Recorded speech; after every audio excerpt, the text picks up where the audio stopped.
കേരളത്തിലെ 12 ലോക്സഭാ മണ്ഡലങ്ങളിലേക്ക് ബി.ജെ.പി. ആദ്യഘട്ട സ്ഥാനാർത്ഥികളെ പ്രഖ്യാപിച്ചു. കേന്ദ്ര സഹമന്ത്രിമാരായ വി. മുരളീധരൻ ആറ്റിങ്ങലിലും രാജീവ് ചന്ദ്രശേഖർ തിരുവനന്തപുരത്തും സ്ഥാനാർത്ഥികളാകും. തൃശൂരിൽ സുരേഷ് ഗോപി തന്നെ. ആലപ്പുഴയിൽ ശോഭാ സുരേന്ദ്രനും പത്തനംതിട്ടയിൽ എ.കെ. ആന്റണിയുടെ മകൻ അനിൽ കെ. ആന്റണിയും അപ്രതീക്ഷിത സ്ഥാനാർത്ഥികളായി. മലപ്പുറത്ത് കാലിക്കറ്റ് സർവകലാശാല മുൻ വി.സി. ഡോക്ടർ അബ്ദുൽ സലാമും കണ്ണൂരിൽ കോൺഗ്രസ് വിട്ടെത്തിയ സി. രഘുനാഥും മത്സരിക്കും. കേന്ദ്രമന്ത്രിമാർ, വനിതകൾ, യുവാക്കൾ, മുതിർന്ന നേതാക്കൾ, ന്യൂനപക്ഷ പ്രാതിനിധ്യമെല്ലാം ഉറപ്പുവരുത്തിയാണ് 12 മണ്ഡലങ്ങളിലെ സ്ഥാനാർത്ഥി പട്ടിക ബി.ജെ.പി. പുറത്തുവിട്ടത്. കേരൾ, തൃശൂർ ശ്രീ സുരേഷ് ഗോപി, പത്തനംതിട്ട ശ്രീ അനിൽ ആന്റണി, അട്ടിങ്കൽ ശ്രീ വി. മുരളീധരൻജി, തിരുവനന്തപുരം ശ്രീ രാജീവ് ചന്ദ്രശേഖർ. ആലപ്പുഴയിൽ ബി.ജെ.പി. സംസ്ഥാന ഉപാധ്യക്ഷ ശോഭാ സുരേന്ദ്രൻ, പൊന്നാനിയിൽ മഹിളാ മോർച്ച സംസ്ഥാന അധ്യക്ഷ നിവേദിത സുബ്രഹ്മണ്യൻ, കാസർഗോഡ് മഹിളാ മോർച്ച ദേശീയ എക്സിക്യൂട്ടീവ് അംഗം എം.എൽ. അശ്വിനി, വടകരയിൽ യുവമോർച്ച സംസ്ഥാന അധ്യക്ഷൻ സി.ആർ. പ്രഫുൽകൃഷ്ണൻ, മലപ്പുറത്ത് മുൻ കാലിക്കറ്റ് സർവകലാശാല VC. Doctor M. Abdul Salam, പത്തനംതിട്ടയിൽ ദേശീയ സെക്രട്ടറി അനിൽ കെ. ആന്റണി എന്നിവർ രംഗത്തിറങ്ങുമ്പോൾ ശോഭ ഒഴികെയുള്ളവർ പാർലമെന്ററി മത്സര രംഗത്ത് പുതുമുഖങ്ങൾ. വലിയൊരു യുദ്ധത്തിന് തയ്യാറെടുക്കാൻ കഴിയുന്ന തരത്തിലുള്ള ആത്മവിശ്വാസത്തോടെ ജനങ്ങളെ നേരിടാൻ കഴിയുന്ന സ്ഥാനാർത്ഥികളെയാണ് ഞങ്ങൾ മത്സരിപ്പിച്ചിരിക്കുന്നത്. ആറ്റിങ്ങലിലെ ജനങ്ങൾ വിവേകപൂർവ്വം വോട്ടവകാശം വിനിയോഗിക്കുമെന്ന് വി. മുരളീധരൻ. ആറ്റിങ്ങലിലെ ജനങ്ങൾ വിവേകപൂർവ്വം അവരുടെ വോട്ടവകാശം വിനിയോഗിക്കും എന്നുള്ള പ്രതീക്ഷയാണ്. അഭിമാനകരമായ നിമിഷമെന്ന് രാജീവ് ചന്ദ്രശേഖർ. തലസ്ഥാനമായ തിരുവനന്തപുരത്ത് എനിക്ക് കോൺടെസ്റ്റ് ചെയ്യാനൊരു ഓപ്പർച്യൂണിറ്റി കിട്ടുന്നത് എനിക്കൊരു വലിയൊരു സന്തോഷം, അഭിമാനമുള്ള ഇഷ്യൂ ആണ്. ഏൽപ്പിച്ച ഉത്തരവാദിത്വം നിർവഹിക്കുമെന്ന് സുരേഷ് ഗോപി. ആറ്റിങ്ങലിനേക്കാൾ വലിയ ഇടതുകോട്ടയല്ലോ ആലപ്പുഴയെന്ന് സ്ഥാനാർത്ഥി പ്രഖ്യാപനത്തിനു പിന്നാലെ ശോഭാ സുരേന്ദ്രൻ. എന്തായാലും CPM-ന്റെ കരുത്തുറ്റ ആറ്റിങ്ങലിനേക്കാൾ വലുതല്ലല്ലോ ആലപ്പുഴയിലെ കരുത്ത് എന്ന് പറയുന്നത്. ബി.ജെ.പി. 16 സീറ്റുകളിലും BDJS 4 സീറ്റുകളിൽ മത്സരിക്കാനുമാണ് ധാരണ. വയനാട്, ആലത്തൂർ, കൊല്ലം, എറണാകുളം സീറ്റുകളിലാണ് ഇനി ബി.ജെ.പി. സ്ഥാനാർത്ഥികളെ അറിയേണ്ടത്. BDJS ചോദിച്ച ചാലക്കുടി തങ്ങൾക്ക് വേണമെന്ന് ബി.ജെ.പി. ആവശ്യപ്പെടുകയും ചെയ്തിട്ടുണ്ട്. മാർച്ച് 10 ബാക്കി സ്ഥാനാർത്ഥികളെയും അറിയാനാകും. സ്ഥാനാർത്ഥി പ്രഖ്യാപനത്തിനു പിന്നാലെ മണ്ഡലങ്ങളിൽ ബി.ജെ.പി. പ്രചാരണവും ആരംഭിച്ചു. അലക്സ് റാം മുഹമ്മദ്, 24, തിരുവനന്തപുരം. തെരഞ്ഞെടുപ്പിനെ ആത്മവിശ്വാസത്തോടെ നേരിടുമെന്ന് കേരളത്തിലെ NDA സ്ഥാനാർത്ഥികൾ. കോഴിക്കോടും നരേന്ദ്രമോദിക്കൊപ്പം നിൽക്കുമെന്ന് MT രമേശ് പറഞ്ഞു. പാലക്കാട് എയിംസ് ഉറപ്പാക്കുമെന്ന് C. കൃഷ്ണകുമാർ. വടകരയിൽ PPE കിറ്റ് അഴിമതി ഉൾപ്പെടെ ചർച്ചയാക്കുമെന്ന് പ്രഫുൽ കൃഷ്ണ പ്രതികരിച്ചു. കാസർഗോഡിന്റെ വികസനത്തിനായി പ്രവർത്തിക്കുമെന്ന് ML അശ്വിനിയും പറഞ്ഞു. നമ്മുടെ പാർലമെന്റ് മണ്ഡലത്തിലെ വ്യത്യസ്ത ജനവിഭാഗങ്ങളുടെ ജീവൽപ്രധാനമായിട്ടുള്ള പ്രശ്നങ്ങൾക്ക് പരിഹാരം കാണാൻ ഒരു പുതിയ കോഴിക്കോടിനെ സൃഷ്ടിക്കാൻ ആവശ്യമായിട്ടുള്ള പ്രവർത്തനമാണ് ദേശീയ ജനാധിപത്യ സഖ്യത്തിന്റെ ഭാഗമായിട്ടുള്ളത്. അതിന് നേതൃത്വം കൊടുക്കാനാണ് പാർട്ടി നിയോഗിച്ചിട്ടുള്ളത്. ഇത്തവണ ലോക്സഭയിൽ കേരളത്തിൽ നിന്നും നരേന്ദ്രമോദിക്ക് അനുകൂലമായിട്ടുള്ള ജനപ്രതിനിധികൾ തിരഞ്ഞെടുക്കപ്പെട്ടാൽ മാത്രമേ കേരളത്തിൽ വികസന പ്രവർത്തനം എത്തുള്ളൂ, പാലക്കാട് എത്തുള്ളൂ എന്നുള്ളത് കേരളത്തിലെയും പാലക്കാടിലെയും ജനങ്ങൾ തിരിച്ചറിഞ്ഞിട്ടുണ്ട്. അതിൻ്റെ ഒരു പ്രതിഫലനം ഇത്തവണത്തെ തെരഞ്ഞെടുപ്പിലുണ്ടാവും. എൻ്റെ എല്ലാ ബന്ധങ്ങളും ഏറ്റവും കൂടുതലുള്ളത് വടകരയിലാണ്. അത് എന്നെ സംബന്ധിച്ച് വടകരയുടെ എല്ലാ വിഷയങ്ങളും പ്രാദേശികമായിട്ട് വടകര പാർലമെന്റ് മണ്ഡലത്തിലെ എല്ലാ വിഷയങ്ങളും കൃത്യമായിട്ട് അറിയുന്ന ഒരാളെന്ന നിലയ്ക്ക് വളരെ ഫലപ്രദമായിട്ട് വടകരയിലെ വോട്ടർമാരുമായി എനിക്കത് സംവദിക്കാൻ വേണ്ടി സാധിക്കും. അത് വളരെ ഗുണകരമായി മാറുമെന്ന് തന്നെയാണ് വിശ്വസിക്കുന്നത്. വളരെ സന്തോഷമുണ്ട് പാർട്ടി എന്ന കൺസിഡർ ചെയ്തതിലേക്ക്. ആഫ്റ്റർ 2014 എന്തെല്ലാം ഡെവലപ്മെൻറ്റ്സ് ഭാരതത്തിലായിട്ടുണ്ടെന്ന് കാസർഗോഡ് ജനതയ്ക്ക് നന്നായിട്ട് അറിയിട്ടുണ്ട്. അപ്പോൾ അവർക്കും തീർച്ചയായിട്ടും ഇതേ സെയിം ഡെവലപ്മെൻറ്റ്സ് കാസർഗോഡിൽ വേണമെന്നും ഒരു ആഗ്രഹം ഉണ്ട്. സോ അതുകൊണ്ടാണ് NDA അവർ ചൂസ് ചെയ്യും. പത്തനംതിട്ടയിൽ അനിൽ കെ. ആന്റണി NDA സ്ഥാനാർത്ഥിയാക്കിയതിൽ അതൃപ്തി പരസ്യമാക്കി PC ജോർജ്. അനിലിനെ മണ്ഡലത്തിൽ ആർക്കും അറിയില്ലെന്നാണ് വിമർശനം. തന്നെ സ്ഥാനാർത്ഥിയാക്കാതിരിക്കാൻ വെള്ളാപ്പള്ളി നടേശനും തുഷാർ വെള്ളാപ്പള്ളിയും ശ്രമിച്ചെന്നും PC ജോർജ് ആരോപിച്ചു. ആഴ്ചകൾക്ക് മുൻപ് ഔദ്യോഗികമായി BJP-കാരനായ PC ജോർജിന്റെ പേര് തുടക്കം മുതലേ പത്തനംതിട്ടയിൽ ഉയർന്നു കേട്ടിരുന്നു. SNDPക്ക് PC ജോർജിനോടുള്ള എതിർപ്പാണ് മറ്റൊരാളിലേക്ക് BJP-യുടെ ചർച്ചകളെ എത്തിച്ചത്. അനിൽ ആന്റണിയുടെ സ്ഥാനാർത്ഥിത്വം പാർട്ടി പ്രഖ്യാപിച്ചതോടെ PC ജോർജ് എതിർപ്പ് തുറന്നു പറഞ്ഞു. അനിലിനെ മണ്ഡലത്തിൽ പരിചയപ്പെടുത്താൻ സ്ഥാനാർത്ഥിയാകുന്നതിനേക്കാൾ കൂടുതൽ പണി താൻ എടുക്കേണ്ടി വരുമെന്നും PC ജോർജ്. പത്തനംതിട്ട അനിൽ ആന്റണി അറിയുന്നവരില്ല, അത് പരിചയപ്പെടുത്തി എടുക്കണം എന്നുള്ളതാണ്. അത് അത്ര ഓട്ടം കൂടുതലുണ്ട്. സ്ഥാനാർത്ഥിയായിട്ട് ഞാൻ ഓടുന്നതിനേക്കാൾ കൂടുതൽ ഓടിയാലേ അനിൽ മനുഷ്യനെ പരിചയപ്പെടുത്താൻ കഴിയും. RSSും BJPയും താൽപര്യം പ്രകടിപ്പിച്ചിട്ടും തന്നെ സ്ഥാനാർത്ഥിയാക്കാതിരിക്കാൻ വെള്ളാപ്പള്ളി നടേശനും തുഷാർ വെള്ളാപ്പള്ളിയും ശ്രമിച്ചു. വെള്ളാപ്പള്ളി പിണറായിയുടെ ആളും തുഷാർ BJPയുമായി തുടരുന്നത് ശരിയായ രീതിയല്ലെന്നും PC ജോർജ്. വെള്ളാപ്പള്ളി നടേശനും തുഷാർ വെള്ളാപ്പള്ളിയും ഞാൻ സ്ഥാനാർത്ഥിയായതിനെതിരായ നിലപാട് സ്വീകരിച്ചു എന്നാണ് ഞാൻ മനസ്സിലാകുന്നത്. വെള്ളാപ്പള്ളി CPM, പിണറായിയുടെ ആള്, മകൻ BJP, ഒരു വീട്ടിൽ കിടപ്പും. ഇത് മോശമാണ്. എന്നിട്ട് വെള്ളാപ്പള്ളി ഈ BJPക്ക് ചെയ്യാവുന്ന പാരം മുഴുവൻ ചെയ്യുക. PC ജോർജിന് കേന്ദ്ര നേതൃത്വം അർഹമായ പരിഗണന അർഹമായ സമയത്ത് നൽകുമെന്ന് BJP സംസ്ഥാന അധ്യക്ഷൻ K. സുരേന്ദ്രൻ. തെരഞ്ഞെടുപ്പിന് ദിവസങ്ങൾ ബാക്കിയുണ്ടല്ലോ എന്നായിരുന്നു PC ജോർജിന്റെ പരാമർശത്തോടുള്ള പ്രതികരണം. തെരഞ്ഞെടുപ്പ് വരാൻ പോകുന്നുള്ളൂ. ഇനി 50-60 ദിവസമുണ്ട്. നമുക്ക് കാത്തിരുന്ന് കാണാം. പത്തനംതിട്ടയിൽ വിജയിക്കുമെന്ന് അനിൽ ആന്റണി ആത്മവിശ്വാസം പ്രകടിപ്പിച്ചു. ഇന്ത്യൻ ചരിത്രത്തിൽ തന്നെ ഏറ്റവും വലിയ വിജയങ്ങളിലൊന്നാണ് ഈ തെരഞ്ഞെടുപ്പ് നമുക്ക് ഉണ്ടാകാൻ പോകുന്നത്. അതിൽ കേരളത്തിൽ നമുക്ക് നിരവധി സീറ്റുകൾ ലഭിക്കും. മോദിജിയുടെ ഗുഡ്വില്ല് തന്നെയാണ്, അദ്ദേഹത്തിൻ്റെ ഗ്യാരണ്ടികൾ തന്നെയാണ് നമുക്ക് വിജയിക്കാൻ ഏറ്റവും വലിയ നമ്മുടെ ബോണസ്. PC ജോർജിനെ അനുനയിപ്പിച്ച് പ്രചാരണത്തിൽ സജീവമാക്കുക എന്നതാകും ഇനി BJPയുടെ പ്രധാന വെല്ലുവിളി. News desk 24. ലോക്സഭാ തെരഞ്ഞെടുപ്പിനുള്ള ആദ്യഘട്ട സ്ഥാനാർത്ഥി പട്ടിക പുറത്തുവിട്ട് BJP. കേരളം ഉൾപ്പെടെ 16 സംസ്ഥാനങ്ങളിലെ 195 സീറ്റുകളിലെ സ്ഥാനാർത്ഥികളെയാണ് പ്രഖ്യാപിച്ചത്. 34 കേന്ദ്രമന്ത്രിമാരും 2 മുൻ മുഖ്യമന്ത്രിമാരും ആദ്യഘട്ട പട്ടികയിൽ ഇടം പിടിച്ചു. പ്രധാനമന്ത്രി നരേന്ദ്രമോദി വാരണാസിയിൽ നിന്ന് വീണ്ടും ജനവിധി തേടും. ലോക്സഭാ തെരഞ്ഞെടുപ്പിൽ കുറഞ്ഞത് 370 സീറ്റുകൾ ലക്ഷ്യം വെക്കുന്ന BJP ആദ്യ പട്ടികയിൽ തന്നെ 195 പേരുകൾ പ്രഖ്യാപിച്ചു. 47 യുവാക്കൾ, 28 വനിതകൾ, SC വിഭാഗത്തിൽ നിന്ന് 27 പേർ, ST വിഭാഗത്തിൽ നിന്ന് 18, OBC വിഭാഗത്തിൽ നിന്ന് 57 എന്നിങ്ങനെയാണ് ആദ്യ പട്ടിക. 195 सीट्स का निर्णय हुआ. उसमें माननीय प्रधानमंत्री जी वाराणसी से चुनाव लड़ेंगे. वाराणसी से माननीय प्रधानमंत्री जी नरेंद्र मोदी जी, പ്രധാനമന്ത്രി നരേന്ദ്രമോദി ഉൾപ്പെടെ പ്രമുഖ നേതാക്കളെല്ലാം ആദ്യ പട്ടികയിൽ ഇടം പിടിച്ചിട്ടുണ്ട്. നരേന്ദ്രമോദി 3ാം തവണയും വാരണാസിയിൽ മത്സരിക്കും. അമിത്ഷാ ഗാന്ധിനഗറിൽ, രാജ്നാഥ് സിംഗ് ലക്നൌവിൽ, സ്മൃതി ഇറാനി അമേത്തിയിൽ വീണ്ടും ജനവിധി തേടും. മുൻ മുഖ്യമന്ത്രിമാരായ ശിവരാജ് സിംഗ് ചൌഹാൻ വിദിഷയിലും സർബാനന്ദ സോനോവാൾ ദിബ്രുഗഡിലും മത്സരിക്കും. ഡൽഹിയിൽ മുതിർന്ന നേതാക്കളായ ഡോക്ടർ ഹർഷവർദ്ധൻ, മീനാക്ഷി ലേഖി എന്നിവർക്ക് ഇത്തവണ സീറ്റില്ല. സുഷമ സ്വരാജിന്റെ മകൾ ബാൻസുരി സ്വരാജ് ന്യൂഡൽഹി മണ്ഡലത്തിൽ മത്സരിക്കും. മറ്റു പാർട്ടികൾ വിട്ടുവന്ന നേതാക്കളിൽ നിരവധി പേർ ആദ്യ പട്ടികയിൽ ഇടം പിടിച്ചു. തമിഴ്നാട്, ബീഹാർ, മഹാരാഷ്ട്ര സംസ്ഥാനങ്ങളിലെ സ്ഥാനാർത്ഥികൾ ആദ്യ പട്ടികയിലില്ല. 24 ഡൽഹി. കുവൈറ്റിൽ താമസ നിയമലംഘകർക്കുള്ള പൊതുമാപ്പ് പ്രഖ്യാപനം ഈ ആഴ്ചയോടെ ഉണ്ടാകും. ഉപപ്രധാനമന്ത്രിയും ആക്ടിംഗ് ആഭ്യന്തരമന്ത്രിയുമായ ഷെയ്ഖ് ഹഫദ് അൽ യൂസഫാണ് ഇക്കാര്യം വ്യക്തമാക്കിയത്. രാജ്യത്തെ ഏകദേശം 1,30,000-ഓളം അനധികൃത താമസക്കാർ കഴിയുന്നുവെന്നാണ് കണക്കാക്കുന്നത്. മാർച്ച്, ഏപ്രിൽ, മെയ് മാസങ്ങളിലായിരിക്കും താമസ നിയമലംഘകർക്ക് പിഴ കൂടാതെ രാജ്യം വിടാനോ അല്ലെങ്കിൽ പദവി നിയമവിധേയമാക്കാനോ ഉള്ള സമയം അനുവദിക്കുക. പൊതുമാപ്പ് പ്രയോജനപ്പെടുത്തി നാട്ടിലേക്ക് മടങ്ങുന്ന പ്രവാസികൾക്ക് നിയമപരവും അംഗീകൃതവുമായ മാർഗങ്ങളിലൂടെ കുവൈറ്റിലേക്ക് തിരിച്ചുവരുന്നതിന് വിസയ്ക്ക് അപേക്ഷിക്കാവുന്നതാണ്. അവസരം പ്രയോജനപ്പെടുത്താതെ രാജ്യത്ത് തങ്ങുന്നവരെ കരിമ്പട്ടികയിൽപ്പെടുത്തുമെന്നാണ് മുന്നറിയിപ്പ്. ഇന്ത്യ ഖത്തർ നയതന്ത്ര ബന്ധത്തിന്റെ 50ാം വാർഷികത്തിൽ പാസേജ് ടു ഇന്ത്യ എന്ന പേരിൽ ഖത്തറിലെ ഇന്ത്യൻ എംബസി സാംസ്കാരികോത്സവം സംഘടിപ്പിക്കുന്നു. ഇന്ത്യൻ കൾച്ചറൽ സെന്ററുമായി സഹകരിച്ച് മാർച്ച് 7 മുതൽ 9 വരെയാണ് ആഘോഷമെന്ന് ഇന്ത്യൻ അംബാസിഡർ വിപുൽ വാർത്താസമ്മേളനത്തിൽ അറിയിച്ചു.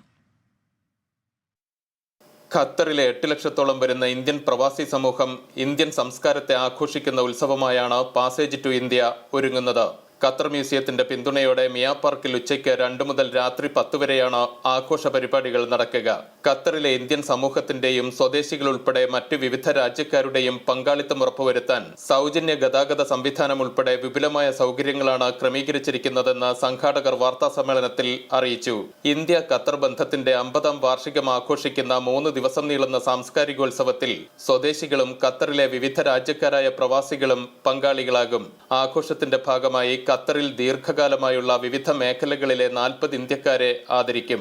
1983 മുമ്പ് ഖത്തറിൽ താമസിച്ചിരുന്നവർ, വീട്ടുജോലിക്കാർ, 1993 മുമ്പ് ഖത്തറിൽ താമസിച്ചിരുന്ന ഗാർഹിക തൊഴിലാളികൾ എന്നിവരെയാണ് ആദരിക്കുക.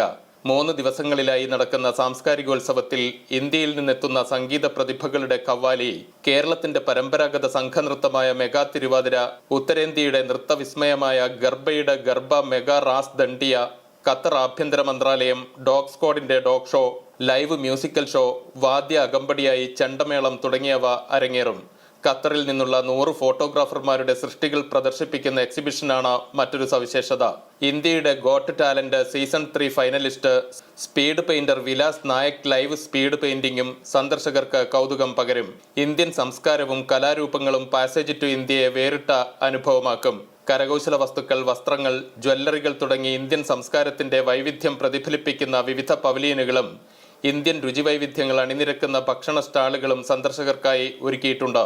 ICC അശോക ഹാളിൽ നടന്ന വാർത്താ സമ്മേളനത്തിൽ ICC president AP Manikandan, Indian embassy first secretary Sachin Dinakar Shankupal, Indian embassy second secretary Bindu N. Nair, ICC vice president Subrahmanya Hebbagalu, മുൻ ICC പ്രസിഡന്റ് PN ബാബുരാജൻ എന്നിവരും പങ്കെടുത്തു. അൻവർ പാലേരി, 24, ദോഹ. കുവൈറ്റിൽ മുൻകൂർ അനുമതി ഇല്ലാത്ത പരിപാടികൾക്ക് നിരോധനം. ഉപപ്രധാനമന്ത്രിയും പ്രതിരോധ മന്ത്രിയും ആക്ടിംഗ് ആഭ്യന്തരമന്ത്രിയുമായ ഷെയ്ഖ് ഹഫദ് അൽ യൂസഫിന്റെ നിർദ്ദേശത്തെ തുടർന്നാണ് നടപടി. പരിപാടികൾ നടത്തുന്നതിന് ആഭ്യന്തര മന്ത്രാലയത്തിൽ നിന്ന് പ്രത്യേക അനുമതി തേടണം. പരസ്യങ്ങൾ സോഷ്യൽ മീഡിയ പ്ലാറ്റ്ഫോമുകളിൽ പ്രചരിപ്പിക്കുന്നതും ശിക്ഷാർഹമാണ്. പ്രവാസി വെൽഫെയർ കുവൈറ്റ് 10ാം വാർഷിക സമ്മേളനം സംഘടിപ്പിച്ചു. അബ്ബാസിയ ഇന്ത്യൻ സെൻട്രൽ സ്കൂളിലാണ് വാർഷിക പരിപാടികൾ നടന്നത്. പ്രവാസി വെൽഫെയർ കുവൈറ്റിന്റെ 10 വർഷ സേവനങ്ങളെ അടയാളപ്പെടുത്തി വിവിധ സെഷനുകൾ നടന്നു. ഇന്ത്യയുടെയും കുവൈറ്റിന്റെയും ദേശീയ ഗാനങ്ങളോടുകൂടി ആരംഭിച്ച പരിപാടിയിൽ മറിമായം കലാകാരന്മാരുടെ വിവിധ കലാപരിപാടികളും അരങ്ങേറി. കുവൈറ്റിന്റെ വിവിധ പ്രദേശങ്ങളിൽ നിന്നായി നിരവധി പേർ പരിപാടിയിൽ പങ്കെടുത്തു. എൻഡോക്രിനോളജി അന്താരാഷ്ട്ര സമ്മേളനത്തിന് ദുബായിൽ തുടക്കമായി. ദുബായ് വേൾഡ് ട്രേഡ് സെന്ററിൽ നടക്കുന്ന സമ്മേളനത്തിൽ ലോകത്തിലെ വിവിധ രാജ്യങ്ങളിൽ നിന്നുള്ള വിദഗ്ധർ പങ്കെടുക്കും. എൻഡോക്രിനോളജി രംഗത്തെ പുത്തൻ ചലനങ്ങൾ പരിചയപ്പെടുത്തുക എന്ന ഉദ്ദേശത്തോടെയാണ് ഓരോ വർഷവും അന്താരാഷ്ട്ര സമ്മേളനം നടത്തുന്നത്. ഇന്റർനാഷണൽ കൗൺസിൽ ഫോർ എൻഡോക്രിനോളജിയുടെ നേതൃത്വത്തിൽ സംഘടിപ്പിക്കുന്ന സമ്മേളനത്തിന്റെ 21ാമത് എഡിഷനാണ് ദുബായിൽ പുരോഗമിക്കുന്നത്. ലോകമെമ്പാടുമുള്ള എൻഡോക്രിനോളജി രംഗത്തെ വിദഗ്ധരുടെ സാന്നിധ്യം കൊണ്ട് ശ്രദ്ധേയമായ മേളയിൽ പ്രമേഹം ഉൾപ്പെടെയുള്ള രോഗങ്ങളെക്കുറിച്ചുള്ള നൂതന അറിവുകൾ വിദഗ്ധർ പങ്കുവയ്ക്കും. പ്രമേഹ ചികിത്സാ രംഗത്ത് സാങ്കേതിക വിദ്യയുടെ ഉപയോഗം ഫലപ്രദമാക്കണമെന്നും ഇതുമായി ബന്ധപ്പെട്ട ചർച്ചകൾക്ക് സമ്മേളനം വേദിയാകുമെന്നും അതിനാൽ തന്നെ വലിയ പ്രതീക്ഷയോടെയാണ് സമ്മേളനത്തെ കാണുന്നതെന്നും പ്രശസ്ത പ്രമേഹ രോഗ വിദഗ്ധൻ ഡോക്ടർ ജ്യോതിദേവ് കേശവദേവ് അഭിപ്രായപ്പെട്ടു. നമുക്കിവിടെ ഈ ഇന്റർനാഷണൽ കോൺഗ്രസ് ഓഫ് എൻഡോക്രിനോളജി എന്ന് പറയുന്നത് വർഷങ്ങളായിട്ട് ലോകം മുഴുവൻ നടന്നു വരുന്ന ഒരു കോൺഫറൻസാണ്. എനിക്ക് തോന്നുന്നത് ഇതിപ്പോൾ ദുബായിലുള്ള എൻഡോക്രൈൻ സൊസൈറ്റിയുമായിട്ട് ചേർന്നാണ് ഈ കോൺഫറൻസ് ഇവിടെ നടക്കുന്നത്. അപ്പോൾ ഇവിടെ കേരളത്തിൽ നിന്നും എന്നെ ക്ഷണിച്ചാണ് ഞാൻ വന്നിരിക്കുന്നത്. അപ്പോൾ അവർ ലോകം മുഴുവനുള്ള ഡോക്ടേഴ്സിനെ ഇതിലേക്ക് ക്ഷണിക്കുന്നുണ്ട്. അപ്പോൾ ഞങ്ങൾ പ്രമേഹ സംബന്ധമായിട്ട് റിസർച്ചൊക്കെ നടത്തുന്നതുകൊണ്ടാണ് എന്നെ ഇവിടെ ക്ഷണിച്ചിരിക്കുന്നത്. അപ്പോൾ ഞാനിവിടെ സംസാരിക്കുന്നത് പ്രമേഹ ചികിത്സയിലും പ്രമേഹ പ്രതിരോധത്തിനും ഉപയോഗിക്കാൻ കഴിയുന്ന സാങ്കേതിക വിദ്യകളെക്കുറിച്ചാണ്, ടെക്നോളജീസിനെ കുറിച്ചാണ്. നമ്മൾ ഇൻസുലിൻ കണ്ടുപിടിച്ചത് 100 വർഷങ്ങൾക്ക് മുമ്പാണ്. പക്ഷേ ഇപ്പോഴും ഇൻസുലിൻ എന്ന് പറയുന്ന കുത്തിവയ്പ്പ് ഫലപ്രദമായിട്ട് ഉപയോഗിക്കണം എന്നുണ്ടെങ്കിൽ അത് ടെക്നോളജീസ് അല്ലെങ്കിൽ സാങ്കേതിക വിദ്യ ഫലപ്രദമായിട്ട് ഉപയോഗിക്കുകയാണെങ്കിൽ മാത്രമേ സാധിക്കൂ. അപ്പോൾ ഞാൻ ലോകം മുഴുവൻ പ്രാബല്യത്തിലുള്ള പ്രമേഹ രോഗികൾക്ക് ചികിത്സയിൽ ഒരുപാട് പ്രയോജനം കിട്ടുന്ന ഒരു 10ഓളം സാങ്കേതിക വിദ്യകളെക്കുറിച്ചാണ് ഇവിടെ സംസാരിക്കുന്നത്. ഫൈസർ ഉൾപ്പെടെയുള്ള മുൻനിര കമ്പനികളുടെ പ്രതിനിധികളും സമ്മേളനത്തിലെത്തിയിട്ടുണ്ട്. 3 ദിവസങ്ങളായി നടക്കുന്ന മേളയിൽ വിവിധ വിഷയങ്ങളിൽ സെമിനാറുകളും ക്ലാസുകളും നടക്കും. 24 ദുബായ്. സൗദിയിലെ കമീസ് മുഷൈദ് KMCC സമാധാനം സൗദി അറേബ്യ എന്ന പേരിൽ സെമിനാർ സംഘടിപ്പിച്ചു. Abha King Khalid technical university associate professor doctor Ahmed Saleel മുഖ്യപ്രഭാഷണം നടത്തി. KMCC നാഷണൽ കമ്മിറ്റി ഉപാധ്യക്ഷൻ മുഹമ്മദ് കുട്ടി മാതാപ്പുഴ സെമിനാർ ഉദ്ഘാടനം ചെയ്തു. Central committee president Jaleel Kavanoor അധ്യക്ഷനായി. ചെയർമാൻ ഉസ്മാൻ കിളിയമണ്ണിൽ വിഷയം അവതരിപ്പിച്ചു. മികച്ച സാമൂഹ്യ ജീവകാരുണ്യ പ്രവർത്തനത്തിനുള്ള സൗദി സ്ഥാപക ദിന സ്നേഹോപഹാരം മുഹമ്മദ് കുട്ടി മാതാപ്പുഴയ്ക്ക് ജലീൽ കാവനൂർ സമ്മാനിച്ചു. സിറാജ് വയനാട് സ്വാഗതവും അലി സി പൊന്നാനി നന്ദിയും പറഞ്ഞു. ഭിന്നിപ്പുകളെല്ലാം മാറ്റിവെച്ച് കോൺഗ്രസിന്റെ കരങ്ങൾക്ക് ശക്തി പകരേണ്ട സമയമാണെന്ന് മലപ്പുറം ജില്ലാ കോൺഗ്രസ് അധ്യക്ഷൻ VS ജോയ് പറഞ്ഞു. OICC ദമാ മലപ്പുറം ജില്ലാ കമ്മിറ്റി സംഘടിപ്പിച്ച മതേതരത്വ ജാഗ്രതാ സംഗമത്തിൽ മുഖ്യപ്രഭാഷണം നടത്തുകയായിരുന്നു അദ്ദേഹം.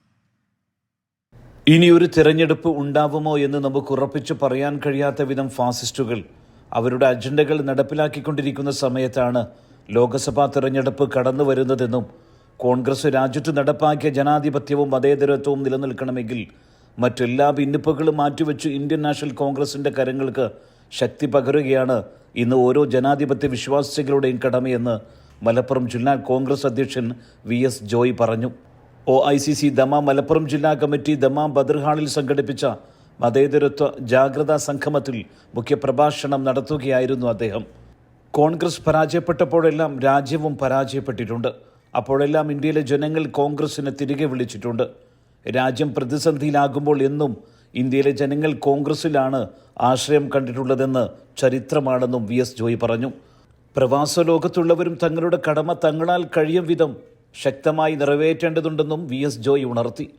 OICC ദമാം മലപ്പുറം ജില്ലാ കമ്മിറ്റി പ്രവാസ ലോകത്തും നാട്ടിലും ചെയ്യുന്ന കാരുണ്യ പ്രവർത്തനങ്ങളെയും രാഷ്ട്രീയ പ്രവർത്തനങ്ങളെയും പ്രശംസിച്ച ജില്ലാ കോൺഗ്രസ് അധ്യക്ഷൻ OICC പ്രവർത്തകരെ കൂടി നാട്ടിലെ കോൺഗ്രസ് കമ്മിറ്റികൾ ഉൾപ്പെടുത്തുന്ന കാര്യം സജീവമായ പരിഗണനയിലാണെന്നും അദ്ദേഹം പറഞ്ഞു. OICC മലപ്പുറം ജില്ലാ പ്രസിഡന്റ് ഗഫൂർ അധ്യക്ഷം വഹിച്ച സംഗമം OICC Dammam regional committee president EK Saleem ഉദ്ഘാടനം ചെയ്തു. മലപ്പുറം ജില്ലാ DCC general secretary Haris Babu Chaliyar മതേതരത്വ ഭാരതം കോൺഗ്രസ് വഴികളിലൂടെ എന്ന വിഷയത്തിൽ പ്രഭാഷണവും നടത്തി. OICC national committee president Biju Kallumala, C Abdul Hameed, Sakkeer Hussain Kanneth, Rafeeq Koottalangadi, Chandramohanan, Kareem Paruthikkunnan, Shijila Hameed എന്നിവർ സംസാരിച്ചു. മലപ്പുറം ജില്ലാ ജനറൽ സെക്രട്ടറി ഹമീദ് മരക്കാശ്ശേരി സ്വാഗതവും ജില്ലാ ട്രഷറർ ഷൗക്കത്ത് വെള്ളില നന്ദിയും പറഞ്ഞു. സുബൈറുദ്ദീനൂർ, 24 ദമാം. സൗദിയിലെ അൽഖസീമിൽ പ്രവർത്തിക്കുന്ന ചാരിറ്റി കൂട്ടായ്മയായ കനിവിന്റെ logo Indian embassy counsellor attache Arjun Singh പ്രകാശനം ചെയ്തു. രക്ഷാധികാരി ഹരിലാലിന്റെ അധ്യക്ഷതയിൽ നടന്ന പരിപാടിയിൽ പ്രമുഖർ പങ്കെടുത്തു. കൂട്ടായ്മയ്ക്ക് പുതിയ ഭാരവാഹികളെ തെരഞ്ഞെടുത്തു. ഡോക്ടർ ലൈജു, നൈസാം, സലാം, സുൽഫിക്കർ, ലാലു തുടങ്ങിയവർ സംസാരിച്ചു. കുവൈറ്റിൽ ഹൃദയാഘാതത്തെ തുടർന്ന് മലയാളി അന്തരിച്ചു. കോഴിക്കോട് വടകര സ്വദേശി തെക്കേ പുതുക്കോട്ടിൽ സുജിത് കുമാറാണ് മരിച്ചത്. മൃതദേഹം നാട്ടിലേക്ക് എത്തിക്കാനുള്ള നടപടികൾ KMCCയുടെ നേതൃത്വത്തിൽ പുരോഗമിക്കുകയാണ്. സൗദിയിലെ OICC ദക്ഷിണ മേഖലാ പ്രസിഡന്റായി അഷ്റഫ് കുറ്റിച്ചൽ വീണ്ടും തെരഞ്ഞെടുക്കപ്പെട്ടു. നിലവിലെ ജനറൽ സെക്രട്ടറി പ്രകാശൻ നാദാപുരം 3 മാസം കൂടി സ്ഥാനത്ത് തുടരും. ശേഷം മനാദ് പരപ്പിൽ സംഘടനാ ചുമതലയുള്ള ജനറൽ സെക്രട്ടറിയാകും. ബിനു ജോസഫാണ് പുതിയ treasurer. National committee president Biju കല്ലുമലയുടെ നേതൃത്വത്തിൽ നടന്ന തെരഞ്ഞെടുപ്പ് യോഗത്തിൽ ജിസാൻ, നജ്റാൻ, ബിഷ ഏരിയകളിൽ നിന്നുള്ള പ്രതിനിധികളും പങ്കെടുത്തു. വയനാട് പൂക്കോട് വെറ്റിനറി കോളേജ് വിദ്യാർത്ഥി സിദ്ധാർത്ഥിന്റെ മരണത്തിൽ മുഴുവൻ പ്രതികളും പിടിയിലായി. സിദ്ധാർത്ഥൻ ആത്മഹത്യ ചെയ്ത് 13 ദിവസം പിന്നിടുമ്പോഴാണ് മുഴുവൻ പ്രതികളും പിടിയിലാകുന്നത്. SFI unit secretary Amal Isan, college union president K Arun ഉൾപ്പെടെ 18 പ്രതികളാണ് പിടിയിലായത്. മുഖ്യപ്രതി സിൻജോ ജോൺസനെ കൽപ്പറ്റ കോടതിയിൽ കീഴടങ്ങാനുള്ള ശ്രമത്തിനിടെ പോലീസ് കസ്റ്റഡിയിലെടുക്കുകയായിരുന്നു. റിമാൻഡിലായ പ്രതികളിൽ 6 പേരെ തിങ്കളാഴ്ച വരെ കൽപ്പറ്റ കോടതി പോലീസ് കസ്റ്റഡിയിൽ വിട്ടു. അതിനിടെ ഹോസ്റ്റൽ മുറിക്കകത്ത് വെച്ച് സിദ്ധാർത്ഥൻ ക്രൂരമർദ്ദനത്തിനിരയായെന്ന ആന്റി റാഗിംഗ് സ്ക്വാഡ് റിപ്പോർട്ട് പുറത്തുവന്നു. ഹോസ്റ്റലിലെ 98 വിദ്യാർത്ഥികൾ നൽകിയ മൊഴിയുടെ അടിസ്ഥാനത്തിലാണ് റിപ്പോർട്ട്. സിദ്ധാർത്ഥനെ 4 ഇടങ്ങളിലെത്തിച്ച് മർദ്ദിച്ചതായും റിപ്പോർട്ടിൽ പറയുന്നുണ്ട്. മർദ്ദന വിവരം പുറത്തറിയിക്കാതിരുന്ന വിദ്യാർത്ഥികൾ ഉൾപ്പെടെ 31 പേർക്ക് പഠനവിലക്ക് ഏർപ്പെടുത്തി. സിദ്ധാർത്ഥന്റെ മരണത്തിൽ പ്രതിഷേധിച്ച് പ്രതിപക്ഷ സംഘടനകളുടെ മാർച്ച് അക്രമാസക്തമായി. കോൺഗ്രസിന്റെ പ്രതിഷേധ മാർച്ച് രമേശ് ചെന്നിത്തല ഉദ്ഘാടനം ചെയ്തു. KSU സംസ്ഥാന അധ്യക്ഷൻ അലോഷ്യസ് സേവ്യറിന്റെ നേതൃത്വത്തിൽ കോളേജിലേക്ക് നടത്തിയ മാർച്ച് അക്രമാസക്തമായി. പ്രവർത്തകർ ക്യാമ്പസിലേക്ക് ഇരച്ചുകയറി.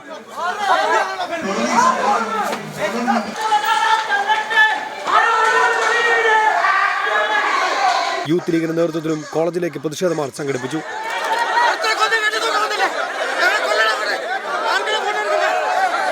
പ്രതിഷേധ മാർച്ചിനൊടുവിൽ സിദ്ധാർത്ഥൻ ക്രൂരമർദ്ദനം നേരിട്ട ഹോസ്റ്റലിന് ഉൾവശവും സന്ദർശിച്ച ശേഷമാണ് കോൺഗ്രസ് നേതാക്കൾ മടങ്ങിയത്. സിദ്ധാർത്ഥിന്റെ മരണത്തിൽ പോലീസിന്റെ പ്രതിപ്പട്ടികയിലുള്ള മുഴുവൻ പേരും പിടിയിലായി. ഇനിയുള്ള ചോദ്യം കൂടുതൽ പേരിലേക്ക് അന്വേഷണം എത്തുമോ എന്നതാണ്. ക്യാമറാമാൻ റിബിൻ ജോൺ പാലേരിക്കൊപ്പം അഭിജിത്ത് മുഴക്കുന്ന്, 24 വയനാട്. ഫോക്കസ് പൂർണ്ണമാകുന്നു. നമസ്കാരം.